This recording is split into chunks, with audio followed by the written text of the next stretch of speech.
কুমিল্লার ঐতিহাসিক স্থানগুলো দেখার আমার অনেক ইচ্ছা ছিল, সেজন্য আমি আজকে তাদের সাথে এসেছি এখানে। এবং ওয়ার সিমেট্রিতে আমি বিশ্বযুদ্ধে যারা মারা গিয়েছেন তাদের কবরগুলো দেখছি এবং তাদেরকে শ্রদ্ধা জানানোর জন্য আমরা এখানে এসেছি। ময়নামতি ওয়ার সিমেট্রি অনেকের কাছে পরিচিত ইংরেজ কবরস্থান হিসেবে। এটি কুমিল্লা সেনানিবাসের উত্তর প্রান্তে কুমিল্লা সিলেট মহাসড়কের পশ্চিম পাশে অবস্থিত। দ্বিতীয় বিশ্বযুদ্ধে নিহত 738 জন সেনাকে এ সমাধিতে সমাহিত করা হয়। এরপর থেকে এই যুদ্ধ সমাধিক্ষেত্র তৈরি ও রক্ষণাবেক্ষণের দায়িত্ব পালন করছে কমনওয়েলথ গ্রেভিয়ার্ড কমিশন। যুক্তরাজ্য, কানাডা, অস্ট্রেলিয়া, নিউজিল্যান্ড, দক্ষিণ আফ্রিকা, অবিভক্ত ভারত, রোডেশিয়া, পূর্ব আফ্রিকা, পশ্চিম আফ্রিকা, বার্মা, বেলজিয়াম, জাপান এবং পোল্যান্ড সহ 13টি দেশের যোদ্ধারা শায়িত রয়েছেন এখানে।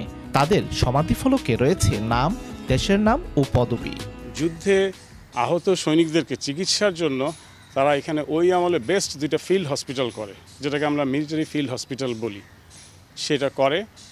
সেটা একটা করে হচ্ছে এই চিটাগাংয়ে, আর একটা ময়নামতি, মানে এখনকার হচ্ছে কুমিল্লা, যেখানে আমাদের ওয়ার সিমেট্রি আছে, এটা খুব কাছেই।